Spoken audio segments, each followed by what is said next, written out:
Hi, I am Nicky Clements, and I used to make stuff like this.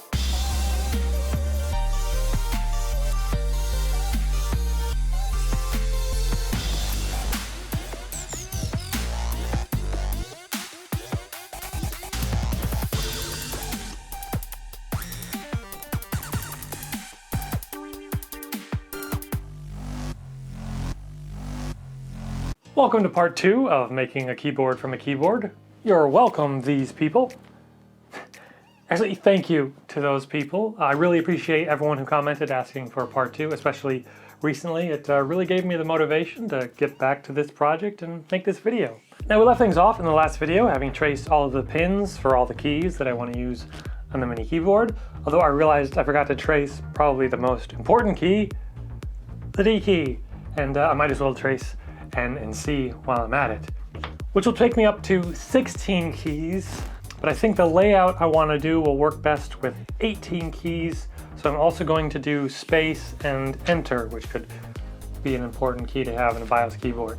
So it'll take me to 18 total keys on our mini keyboard. Now to map out the 5 additional keys, we could go back on the computer and do the tracing method that I showed in the previous video, or we could use a different method suggested in the comments, and that is to use a continuity tester. And I chose this one specifically because it beeps, so that'll make finding it a lot easier. We won't have to check the display, we'll just know when we got it because we'll hear it. And honestly, every single continuity tester should have a beeping mode. That's just so much better. Oh, yeah, something I wanted to show you that I noticed when I was looking at the key maps, whatever you want to call these things, is that there are some points that aren't actually being used. So over here, for instance, we have 1, 2, 3 points, but they only line up with one key. And I'm assuming that's just so they can use these same maps in different layouts and like different language keyboards. Be interesting to see if those actually put out a different signal if you tried to connect it, but we can look at that at some other day. I just thought that was interesting, just kind of smart manufacturing, just making one product that can be used in multiple different ways. So my D key is right here, and then if I come over to the pins, there we go. It's the 4th or 8th pin there. So the same pin is down. So that's definitely a super easy way to map out these keys. I'd say it's even faster than doing it this way, but the map method still has its merit. For one, you get the map, so it's easy to see where everything is, and I don't know, it just looks really cool. But mapping it out with the continuity tester works extremely well. I have the top section, and again, just touch on the D, and I think I'm upside down. Oh, was that it? There we go. 4th pin. And is pin 2. Well, wait. I have that flipped because this is upside down. So the 4th pin, which would be this pin.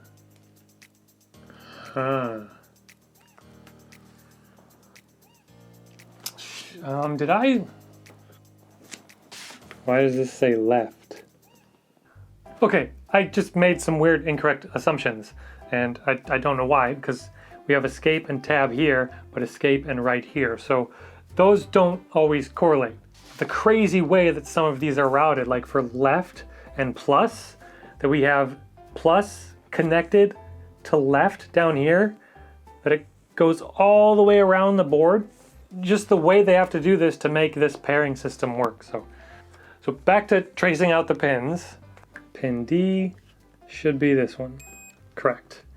And then N is this 2nd pin, and that's left up here, but down here, N, and it's this pin right next to Alt. So for the actual buttons for my miniature keyboard, I have a bunch of 5mm push button switches, these tiny little switches here, and I'm going to build it on some breadboard. And the layout I think I've settled on is 3 rows of buttons, basically 7 to 8 buttons across, so it'll kind of resemble a keyboard with a space bar and then the little T for the up and down arrows. So I just printed off some circuit board paper that I made real quick, just a bunch of circles so that I can draw out my layout. All right, so it's a 20 by 24 board. So, and a switch takes up a 3 by 4 spot. So 2, 3, 4. Oh yeah, that won't fit. Okay. That's how I want to lay out my keys.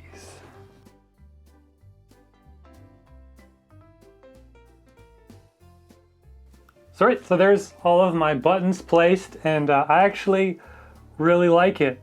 I was thinking maybe I'm going too tiny. It's gonna be really tough soldering that, but I actually really like the size of this. I really like the layout. You can definitely tell that those are the up and down and left and right keys.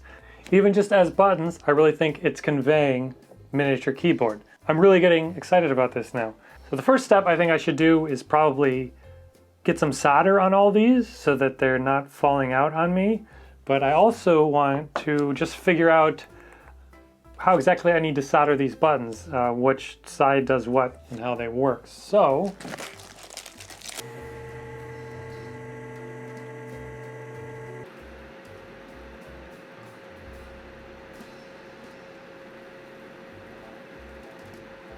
I got my test button soldered up.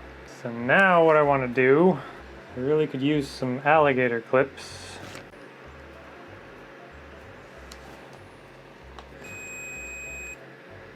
So red and orange, so the same side of the switch. So these two are connected and these two are connected and they're broken in the middle. So you can connect this to this or this to this, doesn't matter. So that's what I needed to know. And now I know.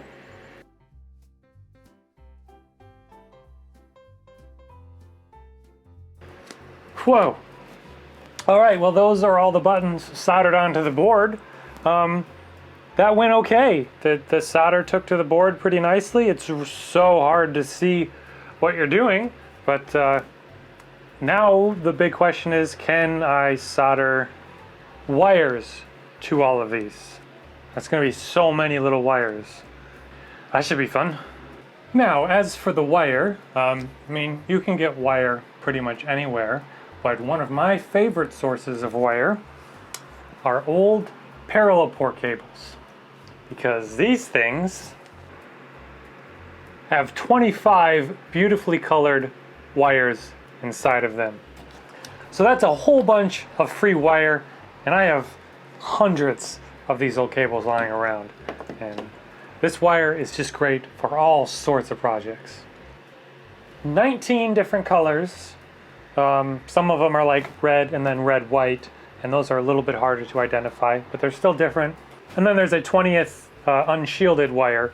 So there's 20 wires in a 25 pin parallel port cord. So I'm not sure how the math works out there, but still a whole bunch of wires. And that means I have enough wire for each button to get its own color.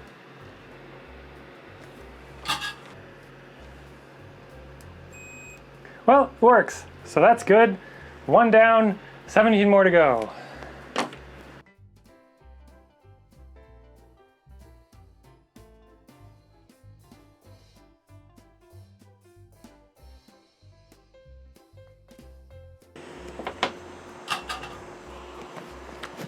All right, there we go.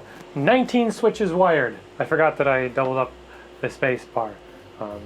Hopefully there's no shorts or anything, but yeah, that's cool. So instead of trying to solder all of this directly onto the keyboard motherboard, I think I'm going to solder this to another piece of PCB, and that should make it a bit easier to solder all those wires onto here and then this onto there. Okay, this is a pretty important step. You're probably not going to be able to solder directly onto the contacts of the keyboard circuit board. If they're black like this, like mine are, you're going to have to very carefully scratch away to reveal the metal contact below it. which is then something that solder is going to stick to.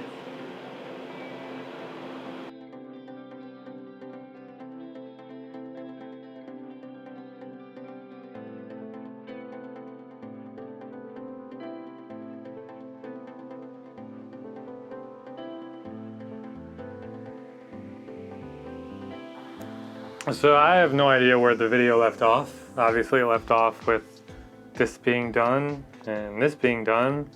So now I have to connect this to that, which is the real fun part.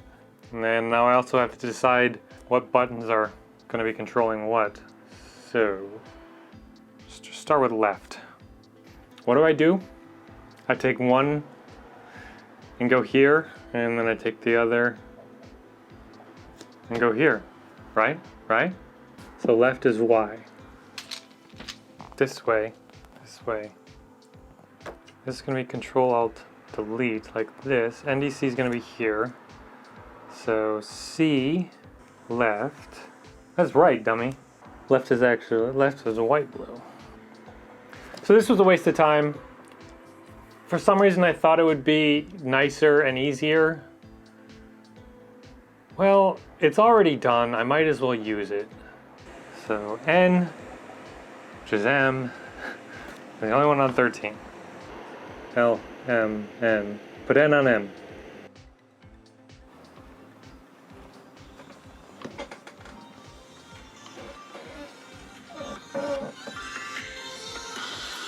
I don't have a video to post today because I'm doing it right now.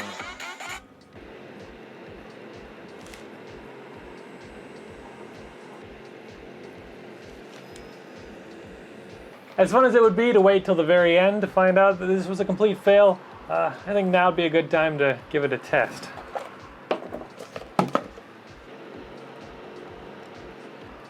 Well, the light's still lit up, so that's a good sign. So if I press this right now, nothing happens.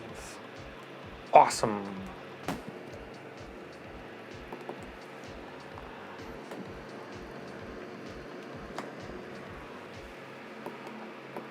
Hey!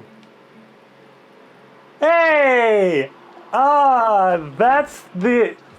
That is the best, that is the happiest I have ever been typing the letter N. I was pretty sure this was done for, that if I wanted to continue, I'd have to rip open a whole new keyboard and just start more or less from scratch, or at least on this half.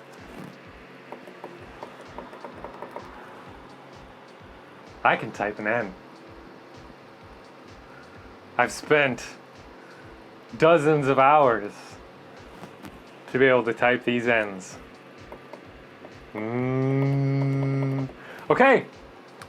I think we can move forward with some kind of confidence. Are you f***ing kidding me? That's sad. Well, that's bittersweet, because the camera wasn't recording that. The overhead was and the mics were, but I guess I can recreate my happiness for you with something like, ah! Ah! That was exciting! Anyway, let's move on. C is another loner on H. And C is red.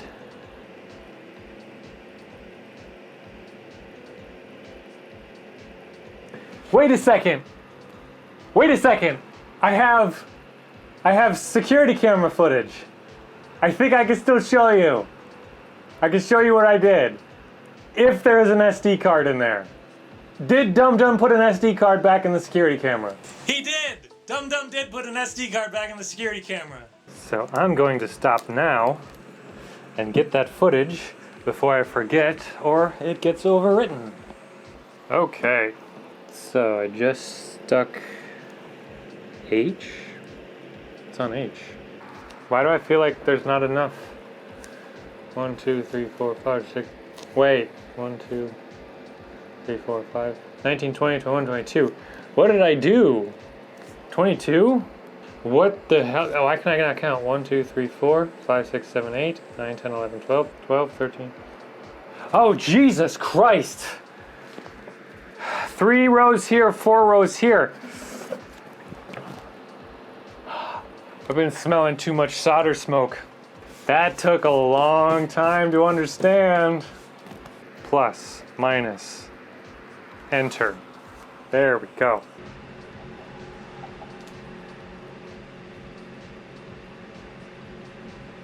D is all the D's. D is D, down, delete, and tab.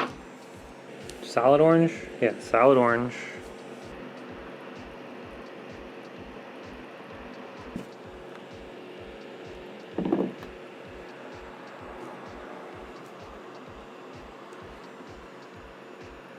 There it is.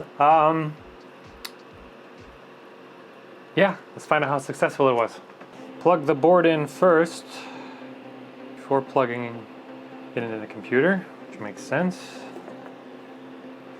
So, N still works. C works. D is not working. K. Enter works. Up works. Down works. And right. So, one key messed up. Dog ear. Only one key messed up. Let's see if we can figure out why. So that pin's right. F, G, H. H. Oh, D should have been on H, not I. Okay, easy enough. We only made one mistake? Only one mistake? That's insane. Unplug so we don't do anything crazy. D should go over to H and hang out with down. And with that adjustment, E, N,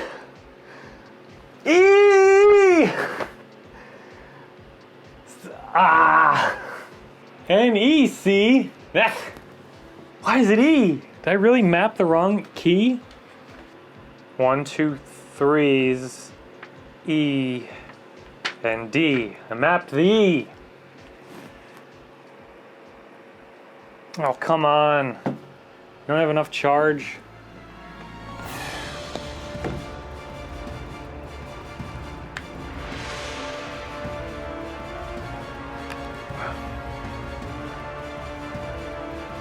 Got it.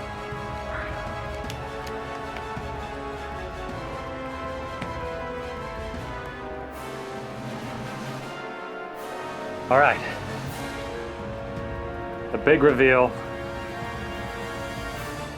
3, 2, 1. D! It works! Escape. F8. F12. Delete. Tab. Plus. Minus. Enter. Control. Spacebar. Spacebar. Alt.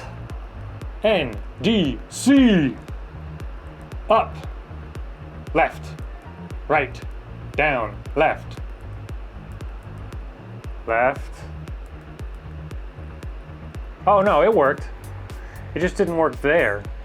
Left. Left. Left, fine. It works! The whole thing works! It's a success. It's an insanely messy success. And there you have it. That is how you make a keyboard from a keyboard. I am ecstatic that every single button worked. I was honestly expecting what kind of happened right away, it to just not work at all. I figured I might have fried something while trying to solder onto the main board, just having everything so tight and compact that there had to have been some spot where I short-circuited it, but no, every single key, every 18, 19 keys worked, and that is an accomplishment. So I hope I've shown that this can be a pretty powerful tool to really make a custom control board.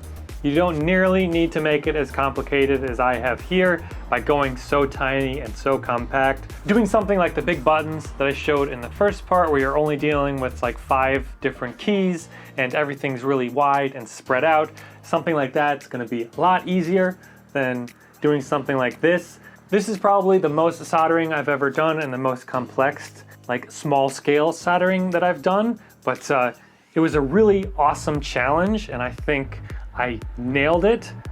I think I did a pretty good job. It looks pretty good. I've definitely seen worse soldering. I've done worse soldering, and this is some of the better work I've done. And it works. 100% functional.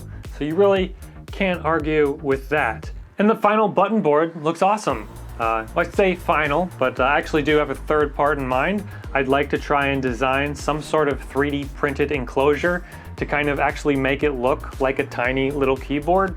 So I'd have little tiny 3D printed keys and then something to put all of this in.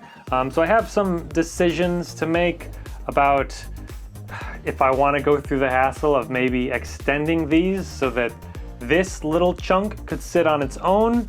And then further down the line, we'd have like this control box and then it'd plug in. Or if I'm just going to maybe just kind of have it like a really thick thing, that'd certainly be the easier way. But I don't know, it'd be really cool just to have a tiny little thing like this, even if this box is down here somewhere. I mean, what, that's 19. This is where I fake it and make it look like I'm good at math. 361, I think wrong. So what, I'd have to extend like 38 cables. I mean, it'd take maybe an hour. Wouldn't be that bad. I might do that. And I also want to extend the LEDs onto the board. So I put those up there probably. That is something you can look forward to way down the line when enough people bug me about it, wanting to see it and get motivated to do that part. But for now, I have a fully functional micro BIOS keyboard that I am extremely happy with and extremely pleased that it actually worked. It just so happens that today I'm in need of my mini BIOS keyboard, so I get to actually use it.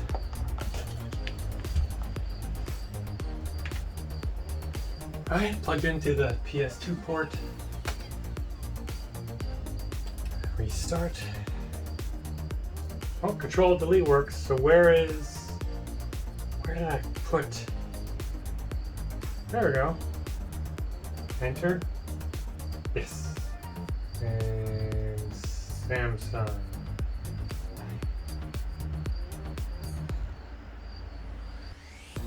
There we go. It works. It totally works. So that'll be super nice once it's in a case and actually know what key is what. But that works. That 100% works. And then when I don't need it, it's super tiny. I can just put it back there somewhere. Awesome. Thank you so much for requesting the second part. I would not have returned to this anytime soon if people didn't pester me about it. So I genuinely appreciate it. I hope you enjoyed the second part.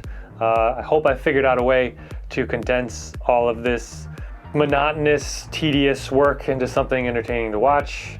My sincere thank you for watching. Once again, I am Nick D. Clements. If you're wondering, Nick is short for Nicholas, and the D stands for dose, as in part dose. Have I used that before? I don't think so. I haven't done many part 2s. Anyway, I'm off to make something else.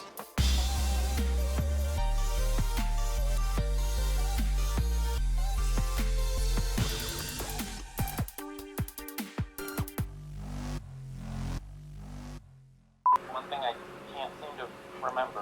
The way I was having you do it was with the color correction filter